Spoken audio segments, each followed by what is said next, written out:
Hello guys, कैसे हैं आप सब। आई होप कि आप सब बहुत अच्छे होंगे। स्वागत है आपका empress of the beast world के एक और न्यू पार्ट में। आपने अगर इसका पहले वाला पार्ट नहीं देखा है तो वो देख कर आना, वरना आज की ये वीडियो आपके लिए कंफ्यूजिंग होगी। हाँ, तो वीडियो स्टार्ट करने से पहले हम लास्ट पार्ट का एक छोटा सा रिकैप देख लेते हैं। लास्ट पार्ट में हमने देखा था कि यान काफी ज्यादा इंजर्ड था, जहाँ पर कि लीसा उसकी देखभाल कर रही थी। यान अब धीरे धीरे रिकवर हो ही रहा था कि तभी उनका सामना काई से हो जाता है, जो कि लीसा को पाना चाहता था। यान लीसा को बचाने के लिए काई से एक जबरदस्त फाइट करता है, पर क्योंकि वो पहले से ही काफी ज्यादा घायल था तो इस वजह से यान के लिए उसका सामना करना काफी ज्यादा मुश्किल हो जाता है। तभी लास्ट मोमेंट पर लीसा आ जाती है और वो पेट्रोल डालकर काई को जलाकर राख कर देती है। जिसके बाद हमने देखा था कि यान की हीट साइकिल शुरू हो गई थी और वो खुद पर कंट्रोल नहीं कर पा रहा था, पर जैसे तैसे आखिरकार वो खुद को संभाल ही लेता है। लीसा ने काफी बहादुरी दिखाते हुए काई का सामना किया था और उसे मार डाला था, जिस वजह से यान उसको रिवॉर्ड के तौर पर एक बहुत ही ज्यादा कीमती बीस्ट क्रिस्टल देता है। वो दोनों वापस क्लैन की तरफ आने लगते हैं, जहाँ पर कि रास्ते में लीसा को पता चलता है कि आखिर उस दिन इतने सारे जानवरों ने सिर्फ उस पर ही हमला क्यों किया था। यान ने ही उसे सब कुछ बताया था। उसने लीसा को ये भी बताया था कि कैसे उसने जियाओ पर भी हमला करवाया। ये सब बातें करते करते वो लोग क्लैन में पहुंच जाते हैं। चीफ और बाकी सब यान और लीसा को देखकर काफी ज्यादा खुश थे। वही वो नोटिस करते हैं कि यान का जो बीस्ट मार्क था वो इवॉल्व हो चुका है। ये देखकर तो सभी काफी ज्यादा शॉक्ड हो जाते हैं और फिर इसी सीन के आगे हमारा नेक्स्ट पार्ट स्टार्ट होता है। चीफ बहुत ही ज्यादा हैरानी के साथ कहते हैं कि ऐसा बीस्ट मार्क तो हमारी पूरी क्लैन की हिस्ट्री में कभी भी किसी के ऊपर अपीयर नहीं हुआ। वही तभी यान उन्हें बताता है कि जब हम वापस आ रहे थे तो हमारा सामना एक स्कॉर्पियन से हो गया। मैं उससे फाइट कर रहा था, इस दौरान उसका जहर मेरे अंदर चला गया, जिससे मैं कोमा में चला गया था। और जब अगले दिन मेरी आंख खुली तो मैंने देखा कि मेरा बीस्ट मार्क इवॉल्व हो चुका है। तो गाइस, मैं एक बात क्लियर करना चाहूंगी कि यहाँ पर यान थोड़ा झूठ बोल रहा है। असल में उसका बीस्ट मार्क लीसा की पावर की वजह से इवॉल्व हुआ था, क्योंकि लीसा ने लगातार 2 दिनों तक उसे अपनी पावर के जरिए हील किया था। पर यान नहीं चाहता था कि उसके क्लैन वालों को लीसा की पावर्स के बारे में पता चले, इसीलिए वो उन्हें पूरा सच नहीं बता रहा है। अब उसकी बातों को सुनने के बाद चीफ उससे पूछते हैं कि लेकिन स्कॉर्पियन का जहर तो काफी ज्यादा खतरनाक होता है। इवन की सबसे ज्यादा स्ट्रॉन्गेस्ट बीस्ट मैन भी 2 दिन से ज्यादा सर्वाइव नहीं कर सकता, तो आखिर तुम जिंदा कैसे बच गए, ये तो नामुमकिन है। जिस पर तभी लीसा उन्हें बताती है कि असल में मैंने इन हर्ब्स का यूज करके यान को ठीक किया। वहीं यान अपने घाव को दिखाते हुए कहता है कि ये देखिए, मेरा घाव अब बिल्कुल ठीक हो चुका है। लीसा को मेडिसिन और हर्ब्स की अच्छी खासी नॉलेज है और उसी की वजह से मैं आज जिंदा हूँ। अब वो ये सब कह ही रहे थे कि तभी दूसरी तरफ से लान चिल्लाते हुए कहती है कि क्या यहाँ पर कोई मजाक चल रहा है। लास्ट टाइम इस लड़की ने कहा था कि इसकी माँ एक डॉक्टर है, अब अचानक से ये भी एक डॉक्टर बन गई। वाओ, इसके तो ड्रामे ही खत्म नहीं होते। वहीं तभी लीसा से कहती है कि तुम्हें मुझ पर भरोसा करना है या नहीं वो तुम्हारी प्रॉब्लम है, मैं तुम्हें यहाँ पर सफाई देने नहीं आई हूँ। चीफ लान को डांटते हुए पीछे कर देते हैं और वो लीसा से कहते हैं कि अब तुम बिना किसी टेंशन के हमारे ग्रे वुल्फ क्लैन में रह सकती हो और अगर तुम्हें किसी भी चीज की जरूरत पड़े तो तुम हमें कभी भी बता सकती हो। अब चीफ की ये बात सुनकर लीसा उनसे कहती है कि वैसे मुझे यान ने बताया कि आपके क्लैन में 20 ग्रास है। मैंने आज से पहले कभी इसके बारे में नहीं सुना था, तो क्या मैं उसे देख सकती हूँ। अब लीसा के मुँह से ये बात सुनकर दूसरी तरफ लान तो काफी ज्यादा घबरा जाती है और इसी घबराहट में वो बोल पड़ती है कि तुम्हें वो ग्रास क्यों देखना है। क्या तुम ये साबित करना चाहती हो कि जब उस रात तुम पर हमला हुआ उसके पीछे किसी इंसान का हाथ है जिसने कि 20 ग्रास यूज किया था। उसकी ये बात सुनकर चीफ कहते हैं कि पर लीसा ने तो ऐसा कुछ भी नहीं कहा, तो तुम ऐसी बातें क्यों कर रही हो। लान रियलाइज करती है कि जल्दबाजी में उसने अपना राज ही उगल दिया। जिसके बाद वहाँ पर ग्रे वुल्फ क्लैन के एक एल्डर आकर कहने लगते हैं कि जंगलों में वाइल्ड बीस्ट का अटैक नॉर्मल है, इसमें इतना ज्यादा बतंगड़ बनाने की क्या जरूरत है। शायद तुम लोग की किस्मत खराब थी कि तुम्हारे साथ ऐसा कुछ हुआ, तो अब इस बात को भूल जाओ। लान तो शुक्र मना रही थी कि फाइनली वो बच गई। लीसा को काफी गुस्सा आ रहा था और वो सोचती है एक ना एक दिन सच बाहर आकर ही रहेगा। जिसके बाद चीफ लीसा के पास आकर कहने लगते हैं कि क्या तुम हमें रेड बेरीज को प्लांट करना सिखाओगी। जिस पर लीसा कहती है कि हाँ ठीक है, लेकिन फिलहाल मैं बहुत ज्यादा थक गई हूँ, इन सब चीजों पर हम कल बात करते हैं। यान आगे बढ़ते हुए कहता है कि तो फिर ठीक है, मैं तुम्हें तुम्हारी गुफा पर छोड़ कर आता हूँ। पर लीसा वहाँ से जाते हुए उससे कहती है कि नहीं, इसकी जरूरत नहीं है, तुम भी थके होगे तो जाओ और जाकर आराम करो, मैं खुद चली जाऊंगी। यान को उसके लिए बुरा लग रहा था और वो जानता था कि लीसा का मूड ठीक नहीं है, पर वो चाहकर भी कुछ नहीं कर पाता। लीसा अपनी गुफा में चली गई थी, जहाँ पर कुछ देर बाद जिया उसके पास आती है, जहाँ पर कि वो उसके लिए कुछ खाने को लाई थी और वो उसे वो देते हुए कहती है कि मैं जानती हूँ कि पिछले कुछ दिन तुम्हारे लिए काफी ज्यादा थका देने वाले थे, तुम इसे पियोगी तो तुम्हारे अंदर काफी ज्यादा एनर्जी आ जाएगी। वो आगे कहती है कि जो कुछ भी हुआ उसके बारे में अभी मत सोचो, तुम सही सलामत क्लैन में वापस आ गई हो और यही सबसे ज्यादा मायने रखता है। उसकी बातें सुनकर लीसा को काफी ज्यादा अच्छा लग रहा था और वो मन में सोचती है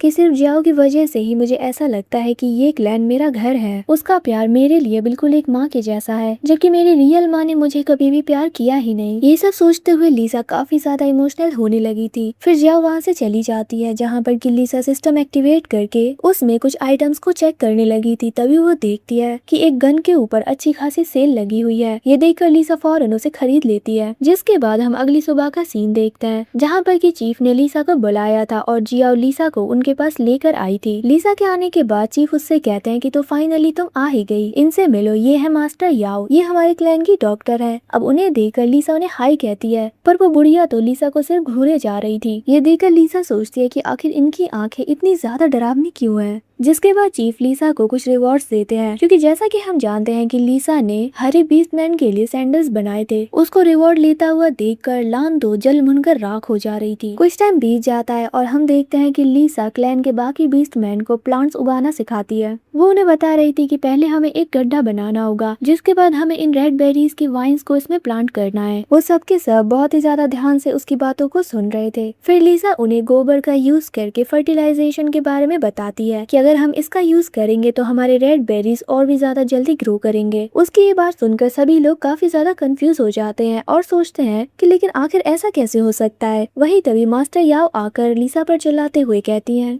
ये अनाड़ी लड़की, क्या तेरा दिमाग खराब हो गया है? तुम ऐसी सब चीजों को खाने में यूज कैसे कर सकती हो? जल्दी ग्रो करना तो दूर की बात है, इससे तो सारे पौधे खराब हो जाएंगे। जिस पर लीसा उनसे कहते हैं कि तो ऐसा करते हैं कि मैं कुछ पौधों पर फर्टिलाइजर यूज करती हूँ और कुछ पर नहीं, फिर तो ये साफ हो जाएगा कि कौन से पौधे जल्दी ग्रो कर रहे हैं और कौन से नहीं। बोलिए, मैंने सही कहा ना? मास्टर याओ भी एग्री करती है। जिसके बाद हम देखते हैं कि लीसा प्लांट्स लगाने लगी थी फर्टिलाइजर के साथ। उसके प्लांट्स काफी जल्दी ग्रो हो जाते हैं। ये देखकर मास्टर याओ भी रियलाइज करती है कि सच में इस लड़की के पास नॉलेज तो है। लीसा के हार्डवर्क को देखकर मास्टर याओ थोड़ी इम्प्रेस हो गई थी और वो चीफ से कहती है कि ये इतनी सारी मेहनत कर रही है, हमें इसे कुछ रिवॉर्ड देना चाहिए। और वो चीफ को सजेस्ट करती है कि हमें इसे एक नई गुफा देनी चाहिए। चीफ ये बात लीसा से कहते हैं, जिस पर लीसा कहते हैं कि नहीं, मैं यहीं पर कंफर्टेबल हूँ, मुझे किसी नई गुफा की जरूरत नहीं। जिसके बाद मास्टर याओ और चीफ फिर से एक बार डिस्कशन करते हैं और चीफ क्लैन के सारे बीस्टमैन को ऑर्डर देते हैं कि अब जबकि लीसा ने तुम लोगों को रेड बेरीज उगाना सिखाया है, तो तुम लोग जब भी रेड बेरीज को हार्वेस्ट करोगे तो क्लैन के हर एक बीस्टमैन के घर से लीसा को 50 रेड बेरीज पहुंचानी होगी। सब लोग खुशी खुशी मान गए थे। वहीं तभी लीसा कहती है कि 50 रेड बेरीज काफी ज्यादा है, आप लोग मुझे 30 बेरीज भी दोगे तो भी चलेगा। उसकी ये बात सुनकर चीफ भी हैरान हो गए थे और वो सोचते हैं कि ये लड़की सच में कितनी काइंड है, इसे तो कोई लालच ही नहीं है। फिर हम कुछ टाइम बाद का सीन देखते हैं, जहाँ पर कि लीसा बेरीज वगैरह रख रही थी कि तभी वहाँ पर यान आता है। वो लीसा के वेपन को वापस करते हुए कहता है कि ये उस रात तुम जंगल में ही छोड़ गई थी, मैं इसे तुम्हारे लिए ढूंढ कर ले आया। लीसा उसे लेते हुए यान का शुक्रिया अदा करती है। वही लीसा के आसपास इतनी सारी बेरीज को देखकर यान उससे पूछता है कि क्या तुम यहाँ से जाने की तैयारी कर रही हो? जिस पर लीसा जवाब देती है कि इस क्लैन ने मुझे रहने के लिए जगह दी, मुझे खाना पानी दिया, इवन की कपड़े भी दिए, तो भला मैं इस क्लैन को कैसे छोड़कर जा सकती हूँ? तभी यान उससे सीरियस होकर पूछता है कि क्या सच में मेरे क्लैन वाले तुम्हारे साथ अच्छा बिहेव कर भी रहे हैं? जिस पर लीसा जवाब देती है कि मेरे पास वैसे भी दूसरी कोई जगह नहीं है जहाँ मैं जा सकूं, तो मेरे लिए इस क्लैन में रुकना ही बेहतर है। जिस पर यान कहता है कि ठीक है, जैसा तुम्हें सही लगे वैसा ही करो, और इतना कहकर वो वहाँ से चला गया था। वहीं उसके जाने के बाद लीसा सोचती है कि आखिर ये अचानक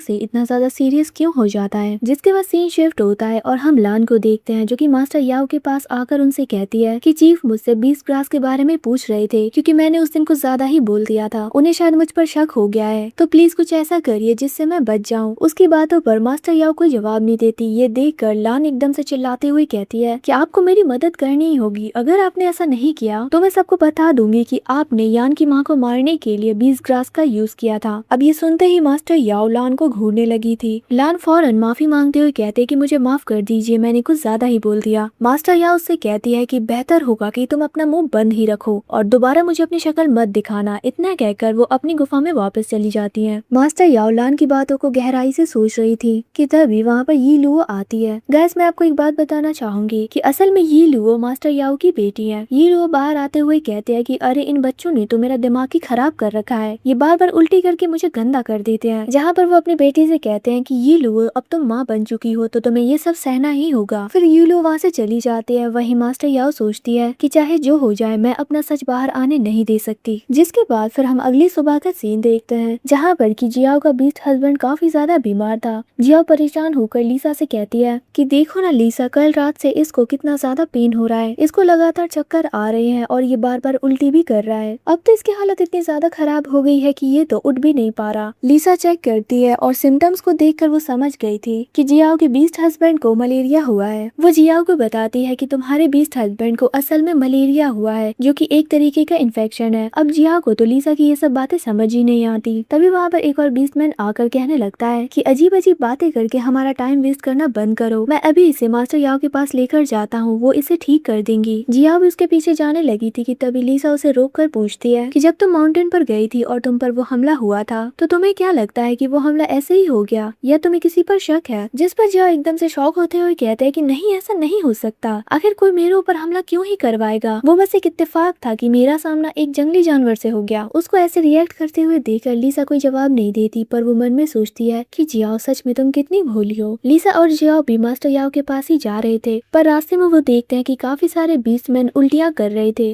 उन सभी की हालत काफी ज्यादा खराब थी। लीसा सोचती है कि ये इन्फेक्शन तो धीरे धीरे फैलते ही जा रहा है। वो आगे बढ़ी रही थी कि तभी वहाँ पर ही लुओ के बच्चे आकर उसको धक्का देते हैं और उसका मजाक उड़ाते हुए कहते हैं, छी छी, तुम तो कितनी बुरी हो। हमारी बात तो बिल्कुल सच कह रही थी कि हमारे क्लैन में एक बदसूरत मॉन्स्टर रहती है, जो कि हमारे क्लैन में बस पड़े पड़े खा रही है। वहीं तभी जिया लीसा से कहती है कि तुम उनकी बातों का बुरा मत मानो, तुम हमारे क्लैन के ऊपर बोझ नहीं हो, उल्टा हमने ही तुमसे बहुत कुछ सीखा है। वो सभी हंसते हुए वापस चले जाते हैं, जहाँ पर कि ये लुओ उनसे पूछती है कि आखिर तुम लोग मेरी परमिशन के बिना बाहर क्या करने गए थे। अब क्योंकि वो बच्चे बाहर गए हुए थे तो उनको भी इन्फेक्शन हो जाता है। ये देखकर ये लुओ फौरन उनके पास आती है और कहती है कि अरे नहीं, तुम लोगों को क्या हुआ। तभी उसकी नजर लीसा पर जाती है और वो सारा इल्जाम उसके ऊपर डालते हुए कहती है कि मेरे बच्चे अब तक बिल्कुल सही थे, पर जैसे ही तुम आई ये लोग बीमार पड़ गए। तुम कितनी मनूस औरत हो, निकल जाओ जल्दी यहाँ से। और वो फौरन अपने बच्चों को लेकर वापस चली गई थी। दूसरी तरफ सभी लोग मास्टर याओ के पास आ गए थे, जहाँ पर कि एल्डर कहते हैं कि हमारे एक और बीस्टमैन को ये बीमारी लग गई है, क्या आपके पास इसका कोई इलाज है? जिस पर मास्टर याओ थोड़ा सोचते हुए कहती है कि ये काफी अजीब तरीके की बीमारी है, मुझे इसका इलाज पता करने के लिए पहले इसके कारण को जानना होगा, तभी जाके मैं कुछ दवाई वगैरह बना पाऊंगी। पर तभी शिंग लीसा की तरफ पॉइंट करते हुए कहता है कि लीसा भी तो एक डॉक्टर है, तो क्यों ना हम उसे सुने कि उसका इस पर क्या विचार है। अब लीसा का नाम आते ही एकदम से मास्टर याओ चिढ़ गई थी और वो चिल्लाते हुए कहती है कि क्या तुम भूल गए कि इस क्लैन की डॉक्टर मैं हूँ? मैंने ना जाने कितनी ही बीमारियों का इलाज ढूंढा है, हम किसी ऐरी गैरी लड़की के ऊपर इतना भरोसा नहीं कर सकते, समझ में आया? लीसा को ये सुनकर काफी ज्यादा बुरा लग रहा था। वहीं दूसरी तरफ एल्डर कहते हैं कि लगभग 10 साल पहले ब्लैक टाइगर क्लैन में भी सेम बीमारी फैली थी। उनके क्लैन के डॉक्टर्स ने हर एक कोशिश की जिससे वो इस बीमारी का इलाज ढूंढ सके, पर वो कुछ भी नहीं कर पाए और लास्ट में जाकर उन्होंने अपने क्लैन के उन सारे बीस्टमैन को जलाकर मार डाला जिसे कि ये बीमारी हुई थी। ये सुनकर सभी के तो रोंगटे ही खड़े हो गए थे। वहीं तभी मास्टर याओ सबको शांत करते हुए कहती है कि किसी को भी ज्यादा घबराने की जरूरत नहीं है, मुझे बस कुछ दिन दो, मैं कुछ न कुछ जरूर कर दिखाऊंगी। दूसरे बीस्टमैन कहने लगते हैं कि हाँ, लीसा के पीछे टाइम वेस्ट करना बंद करो, इतनी खतरनाक बीमारी का इलाज ढूंढना इसके बस की बात नहीं। और जिसके बाद वो सभी वहाँ से चले गए थे। अपने बारे में ऐसी सब बातें सुनकर लीसा को काफी ज्यादा गुस्सा आ रहा था और वो सोचती है कि किसी को इतना ज्यादा बेइज्जत करना ठीक नहीं, मैं एक एक की बोलती बंद कर दूंगी। फिर रात हो जाती है और हम लीसा को देखते हैं जो कि अपनी गुफा पर काफी सारे हर्ब्स को देख रही थी, पर उनमें से कोई भी हर्ब उसके काम का नहीं था। वो डिसअपॉइंट होकर कहने लगती है कि मैं तो बड़े बड़े डायलॉग मार रही थी और अब देखो, मुझे तो कुछ समझ ही नहीं आ रहा कि मैं इसका इलाज ढूंढूं तो ढूंढूं कैसे। काफी देर तक सोचने के बाद तभी अचानक से लीसा को एक आइडिया आता है और वो कहती है कि हाँ, एक हर्ब है जिससे मलेरिया का क्योर किया जा सकता है। जिसके बाद अगले दिन वो शिंग के पास जाकर उससे पूछती है कि क्या तुम्हें एक ऐसे हर्ब के बारे में पता है जिससे एक अलग तरीके की खुशबू आती है। जिस पर शिंग काफी देर सोचने के बाद उससे कहता है कि शायद मुझे पता है कि जिस हर्ब के बारे में तुम बात कर रही हो वो कहाँ मिलेगा। लीसा उसे बताने को कहती है, जहाँ पर कि शिंग कहता है कि इस तरीके का हर्ब मिस्टी फॉरेस्ट के बॉर्डर एरिया पर मिलता है। ये सुनकर लीसा हैरान हो जाती है। वहीं शिंग कहता है कि लेकिन वहाँ जाना बहुत ही ज्यादा डेंजरस है, जहाँ पर जाने की हिम्मत तो किसी की नहीं होती है। सिर्फ यान ही एक ऐसा बंदा है जो कि वहाँ पर जा सकता है। ऐसा नहीं है कि यान के अलावा कोई पावरफुल नहीं है। हमारे क्लैन में काफी सारे पावरफुल बीस्टमैन है तो सही, पर यान का लेवल ही अलग है। वैसे तुम इस हर्ब के बारे में क्यों पूछ रही हो? जिस पर तभी लीसा कहते हैं कि नहीं नहीं, वो तो बस मैंने ऐसे ही पूछा, तुम्हारा शुक्रिया, और इतना कहकर वो वहाँ से चली गई थी। जिसके बाद रात में हम लीसा को देखते हैं जो कि उस हब को लेने के लिए मिस्टी फॉरेस्ट के बॉर्डर एरिया में जाने के लिए रेडी होने लगती है। उसने जरूरत का काफी सारा सामान अपने स्टोरेज बैग में भर लिया था। लीसा अपनी गुफा से बाहर देखती है कि उसे कोई देख तो नहीं रहा, और फिर मौका देखते ही वो फौरन वहाँ से निकल पड़ती है। जिसके बाद अगली सुबह हम चीफ को देखते हैं, जिसे कि पता चलता है कि लीसा अपने केव में नहीं है। उन्होंने काफी सारे बीस्टमैन को लीसा को ढूंढने के लिए भेजा हुआ था। वहीं तभी दो बीस्टमैन आकर उन्हें बताते हैं कि हमने हमारे आसपास के सारे इलाकों को अच्छे से छान लिया, पर लीसा कहीं नहीं मिली। ये सुनकर चीफ और भी ज्यादा टेंशन में आ गए थे और वो कहते हैं कि आखिर ऐसा कैसे हो सकता है, वो लड़की रातों रात गायब कैसे हो गई। उन्हें तो कुछ भी समझ ही नहीं आ रहा था कि वो करे तो करे क्या। वहीं दूसरी तरफ से लान कहने लगती है कि मैंने तो पहले ही कहा था कि वो लड़की एक नंबर की मतलबी है। देखो, जैसे ही हमारे क्लैन में बीमारी फैलने की बात सुनी, उस लड़की ने रातों रात अपना रास्ता नाप लिया। तो अब आप सबको पता चल गया ना कि वो लड़की कितनी बड़ी चंट है। वहीं तभी उसकी हाँ में हाँ मिलाते हुए मास्टर याओ भी कहती हैं कि हाँ, शायद उस लड़की को ये डर होगा कि कहीं हमारे क्लैन में जो बीमारी फैली है उसके चपेटे में वो भी न आ जाए, इसीलिए वो यहाँ से भाग निकली। अब वो दोनों तो ऐसी बातें कर ही रहे थे, लेकिन चीफ को उनकी बातें जरा भी पसंद नहीं आती। वो तुरंत उन दोनों पर चिल्लाते हुए कहते हैं बस चुप हो जाओ, अब मैं एक और शब्द नहीं सुनना चाहूंगा। तुम दोनों के अंदर दिल है भी है नहीं? जिस लड़की ने हमारे क्लैन के लिए इतना कुछ किया उसके बारे में तुम लोग ऐसा सोच भी कैसे सकते हो? वो ऐसी बातें कर ही रहे थे कि तभी दूसरी तरफ से यान आता है जो कि असल में शिकार पर गया हुआ था। उसके आते ही फौरन जाओ उसकी तरफ जाकर उसे सब बताती है। वो कहती है कि आज सुबह से हमें लीसा नहीं मिली, हमने आसपास की हर जगह को अच्छे से देख लिया, कहीं इसका मतलब ये तो नहीं कि वो मिस्टी फॉरेस्ट की तरफ चली गई हो। यान, मुझे उसकी बहुत ज्यादा फिक्र हो रही है, प्लीज उसे ढूंढ कर लेकर आओ। ये सुनकर तो यान के पैरों तले जमीन खिसक गई थी और वो कहता है कि क्या कहा, मैं अभी जाता हूँ। इतना कहकर वो फौरन शिकार को फेंक कर अपने वोल्फ फॉर्म में ट्रांसफॉर्म होकर सीधा जंगलों की तरफ चला जाता है। कुछ टाइम बाद हम देखते हैं कि यान जंगलों में आ गया था। वहीं तभी शिंग आकर उससे कहता है कि यान, शायद मुझे पता है कि लीसा कहाँ पर गई हुई है। दरअसल कल लीसा मेरे पास आकर एक हर्ब के बारे में पूछ रही थी,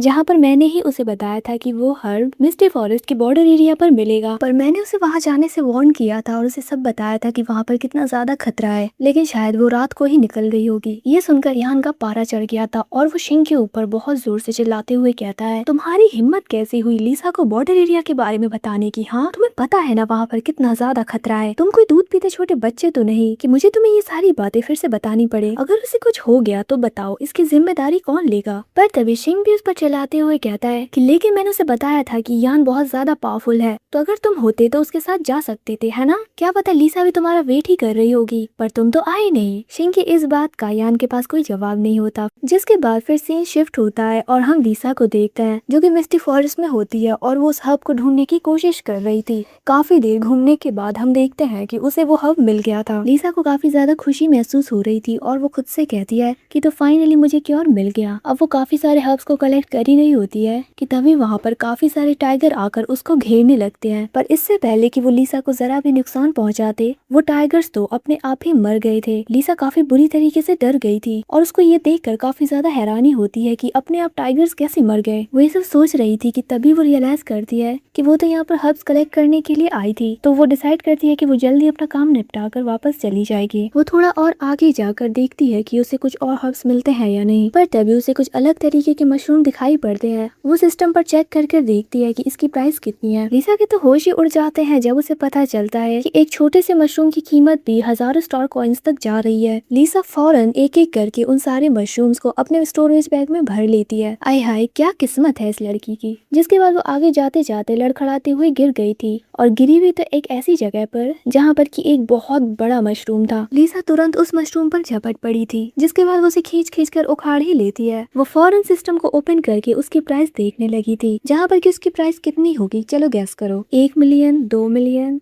10 मिलियन, 20 मिलियन? नहीं नहीं, ये तो कुछ नहीं है, पूरे 90 मिलियन स्टार कॉइन्स कीमत थी उस मशरूम की। लिसा बस सोच ही रही थी कि वो इतने सारे स्टार कॉइन से क्या क्या करेगी कि तभी उसे जंगलों के बीच में से बहुत ही जोर की आवाज आती है। लिसा तुरंत अलर्ट होते हुए अपने वेपन को बाहर निकालकर उस आवाज की तरफ बढ़ती है। जैसे जैसे वो अंदर जा रही थी वो देखती है कि कितने सारे वाइल्ड बीस्ट मरे पड़े हुए हैं। लिसा उनकी डेड बॉडीज को भी सेल कर देती है, जिससे उसे एक टेलीपोर्टेशन तालिस्मान मिल जाता है, जिसका यूज करते हुए वो 1000 माइल तक टेलीपोर्ट हो सकती है। लिसा कहती है कि अब चाहे जो भी खतरा आ जाए मैं तो टेलीपोर्ट होकर चुपचाप निकल लूंगी, मेरे तो मजे ही मजे हैं। जैसे जैसे लिसा मिस्टी फॉरेस्ट के डीपर एरिया में जा रही थी उसे जियाओ की बात याद आती है, जहाँ पर कि उसने उसे एक बार बताया था कि हमारे पूर्वजों के अनुसार मिस्टी फॉरेस्ट के डीपर एरिया में एक ऐसी रहस्यमयी ताकत का वास है जो कि किसी भी तरीके की इच्छा को पूरी कर सकता है। उस शक्ति को पाने के लिए कितने ही बीस्टमैन मिस्टी फॉरेस्ट में गए थे पर वो वापस कभी नहीं लौटे। लिसा ये सब सोचते सोचते ही आगे बढ़ रही थी कि तभी वो देखती है कि एक वाइल्ड टाइगर के ऊपर काफी सारे वाइल्ड बीस्ट हमला कर रहे हैं। गाइस, आप लोगों ने गेस कर लिया होगा ना कि ये वाइल्ड टाइगर कौन है? अगर नहीं किया है तो ठीक है, आगे देखते रहो, पता चल जाएगा। वो वाइल्ड बीस्ट बहुत ही ज्यादा खतरनाक थे, उनके मुंह से तो आग निकल रही थी। वो वाइल्ड टाइगर काफी बुरी तरीके से इंजर्ड हो गया था। ये देखकर लिसा को उस वाइल्ड टाइगर पर तरस आ गया था, जिसके बाद वो सिस्टम में से एक लेजर गन को बाय करती है और फिर उसी का यूज करते हुए उसने सारे वाइल्ड बीस्ट को लेजर गन से मार डाला था। लिसा अब चुपचाप वहां से निकलने वाली थी कि तभी वो वाइट टाइगर एकदम से उसके ऊपर टूट पड़ता है। लिसा को लगता है कि कहीं ये मुझे मार तो नहीं डालेगा, पर वो वाइट टाइगर कहने लगता है कि तो फाइनली तुम मुझे मिल ही गई। हाँ, मेरे बिना रहना मुश्किल हो गया होगा, है ना? लिसा को कुछ समझ नहीं आ रहा था और वो एकदम से कहने लगती है कि तुम हो कौन, मुझसे दूर हटो। जिस पर वो वाइट टाइगर थोड़ा सैड होते हुए कहता है कि तुम्हें पता है कि मैंने तुम्हें कितना मिस किया, मैं महीनों से तुम्हें ढूंढ रहा था, तुम्हारे बिना जीना कितना ज्यादा मुश्किल है। जिसके बाद वो अपने ह्यूमन फॉर्म में आता है और गाइस ये मिंग है। उसे देखकर लिसा का सर ही घूम गया था और वो सोचती है कि अरे मैंने इसको बचाया, अरे यार हद ही हो गई है। मिंग उसके काफी ज्यादा करीब था, जहाँ पर कि लिसा उससे कहती है कि तुम कभी कुछ कपड़े वपड़े क्यों नहीं पहनते हो, अपनी बॉडी दिखाने में ज्यादा मजा आता है क्या, चलो जल्दी दूर हटो अब। तब ईशिंग एकदम से लेट गया था क्योंकि वो काफी ज्यादा इंजर्ड हो गया था उन वाइल्ड बीस्ट के हमलों की वजह से। ये देखकर लिसा उसकी थोड़ी मरम पट्टी कर देती है। ये सब होने के बाद लिसा मिंग से पूछती है कि तो क्या वो तुम ही थे जिसने मेरे ऊपर हमला करने वाले बीस्ट को मारा था? जिस पर मिंग कहता है कि बिल्कुल मैं ही था, तुम्हारे इस मिस्टी फॉरेस्ट में एंटर करते ही मुझे पता चल गया था कि तुम आ रही हो, इसीलिए मैंने तुम्हारी प्रोटेक्शन के लिए हर तरीके के खतरे को मिटा दिया था। ये सुनकर लिसा भी दंग रह गई थी और वो सोचती है कि तभी मैं कहूँ कि मिस्टी फॉरेस्ट में आने के बाद भी मैं अभी तक जिंदा कैसे हूँ। लिसा को मिंग से भी थोड़ा डर लगने लगा था कि आखिर ये कितना खतरनाक बंदा है। जिसके बाद मिंग उसकी तरफ देखते हुए कहता है कि मैं तुम्हारी सैंड को कभी नहीं भूल सकता, समझी? लिसा हिचकिचाने लगती है और वो फौरन उठकर खड़ी होकर वहाँ से जाती हुई कहती है कि चलो मेरे जाने का वक्त हो गया, काफी देर हो गई मुझे, फिर कभी मिल लेंगे, ना मिले तो भी कोई बात नहीं, बाय बाय। इतना कहकर वहाँ से जा ही रही थी कि तभी मिंग उसका हाथ पकड़कर उसे रोकते हुए कहता है कि प्लीज मेरी हालत तो देखो, मैं कितना ज्यादा जख्मी हूँ, क्या पता मैं अगले ही पल मर जाऊँ। तुम एक बीस्टमैन को ऐसे मरते हुए छोड़कर चली जाओगी, तुम कितनी पत्थर दिल हो, थोड़ा तो रहम दिखाओ। जिस पर लिसा कहती है कि तुम्हारी इंजरीज इतनी भी ज्यादा गहरी नहीं है तो ज्यादा ड्रामे मत करो। ये सुनकर एकदम से मिंग रोने लगा था और वो उससे कहता है मैं जानता हूँ कि मैंने पहले बहुत बड़ी गलती की, पर मैं प्रॉमिस करता हूँ कि मैं तुम्हें फोर्स नहीं करूंगा कि तुम मेरे साथ मेरे क्लैन में चलो, पर प्लीज अभी मुझे ऐसे छोड़ के मत जाओ। इतना कहकर वो लिसा को उसका फोन वापस करता है और कहता है कि तुम्हारे जाने के बाद मैंने तुम्हारी इस चीज को बहुत ही ज्यादा ध्यान से अपने पास संभाल के रखा था और मैं बस इसी दिन का इंतजार कर रहा था कि मैं तुमसे मिल पाऊँ और तुम्हारी इस चीज को तुम्हें लौटा पाऊँ। लिसा तो अपने फोन को देखकर काफी ज्यादा खुश हो गई थी और वो मिंग से कहती है कि तुम्हारी क्लैन में काफी सारी फीमेल्स होगी जो कि तुम्हें पाना चाहती हैं। मैं तो काफी ज्यादा पतली और वीक भी हूँ और सुंदरता की तो बात ही छोड़ो, पर फिर भी तुम मेरे लिए इतने ज्यादा एफर्ट्स कर रहे हो, इसके लिए तुम्हारा शुक्रिया। जिस पर मिंग उससे कहता है कि नहीं ऐसा बिल्कुल नहीं है, मैं अब तक जितनी भी फीमेल से मिला हूँ उन सब में तुम सबसे ज्यादा सुंदर और काइंड हो, मैं तो तुम्हें कंपेयर भी नहीं कर सकता किसी और फीमेल के साथ। जिसके बाद लिसा उससे कहती है कि तो फिर ठीक है, मैं तुम्हारे साथ रुकूंगी जब तक तुम्हारी इंजरीज पूरी तरीके से हील नहीं हो जाती। वैसे मेरा नाम लिसा है। अब ये सुनकर एकदम से मिंग काफी ज्यादा खुश हो गया था और कहता है कि लिसा ये नाम तो कितना ज्यादा अलग है, जैसे कि तुम बाकियों से अलग हो, ये तुम पर सूट करता है। मिंग तो इतना ज्यादा खुश हो गया था कि वो लिसा के ऊपर बीस्ट क्रिस्टल की बारिश ही कर देता है और वो कहता है कि तुम ये सब ले सकती हो, और भी चाहिए तो मुझे बता देना, मैं तुम्हारे लिए ले आऊंगा। पर लिसा कहती है कि नहीं मुझे इनकी जरूरत नहीं। ये सुनकर मिंग एकदम से सीरियस हो गया था और उसके करीब जाते हुए उससे पूछता है कि क्यों, क्या हुआ, क्या तुम मुझे छोड़कर जा रही हो? जिस पर लिसा कहती है कि नहीं, वैसे देखो तुम्हारे घाव से अभी भी खून निकल रहा है, है, तुम्हें अपनी इंजरीज के बारे में सोचना चाहिए क्योंकि इस हालत में तुम फाइट नहीं कर सकते। ये सुनकर मिंग उससे कहता है कि लीसा क्या तुम्हें मेरी चिंता हो रही है। इतना कहकर वो एक्साइटेड होते हुए लीसा को पकड़कर सीधा एक गुफा में आ गया था। लीसा मिंग को एक चॉकलेट देते हुए कहती है कि तुम इसे खाओ, तब तक मैं कुछ जरूरत का सामान लेकर आती हूँ। इतना कहकर लीसा वहाँ से चली गई थी। वहीं दूसरी तरफ मिंग सोचता है कि मेरी बहन बिल्कुल सही थी कि किसी से अपनी बात मनवाने के लिए उसे इमोशनल ब्लैकमेल करना अच्छा तरीका है। अब वो ये सब सोच ही रहा था कि तभी वहाँ पर एक बीस्टमैन आकर कहने लगता है कि तुमने मेरे लोगों को मार डाला और अब उनकी गुफा पर कब्जा करके बैठ गए हो। अब तुम इसकी कीमत अपनी जान देकर चुकाओगे। जिस पर मिंग उससे कहता है कि मैं जिस भी इलाके पर कदम रखता हूँ वो जगह मेरी हो जाती है। वैसे फिलहाल तो मेरा मूड काफी ज्यादा अच्छा है, इसीलिए मैं तुम्हें जल्दी और आसान मौत दूंगा, वरना तो तुम जानते हो कि मुझे दूसरों को तड़पाने में कितना ज्यादा मजा आता है ना। इतना कहकर मिंग अपनी थोड़ी सी पावर्स का यूज करके उसे पीछे कर देता है और वो आगे कहता है कि उस ईगल बीस्टमैन चैन के अलावा जमीन पर मेरा कोई भी मुकाबला नहीं कर सकता। और वैसे सीन के साथ हमारा ये पार्ट भी कंप्लीट हो जाता है। गाइस, मैं जानती हूँ कि आप कमेंट सेक्शन में कहते रहते हैं कि मैं लॉन्ग वीडियोस को अपलोड करूँ जिससे आप लोगों को देखने में मजा आए, तो ऑनेस्टली मैं भी ऐसा करना चाहती हूँ, पर प्रॉब्लम ये है कि ऑफिशियल एपिसोड रिलीज होते ही नहीं, और अगर एपिसोड रिलीज नहीं होंगे तो मैं कैसे एक्सप्लेन करूंगी, है ना। पर डोंट वरी, एपिसोड रिलीज होते ही आपको हमारे चैनल पर इस सीरीज का नेक्स्ट पार्ट देखने को मिल जाएगा। वैसे हम और भी अलग अलग तरीके की न्यू सीरीज को एक्सप्लेन करने वाले हैं। साथ ही अगर आपको इस सीरीज के जैसे ही दूसरी सीरीज को देखना है तो आप इसके बारे में कमेंट सेक्शन में बता सकते हैं। हम ऐसी सीरीज को आपके लिए कंटिन्यू करेंगे। तो बस इतना ही कहना था। Stay tuned with us. Bye bye.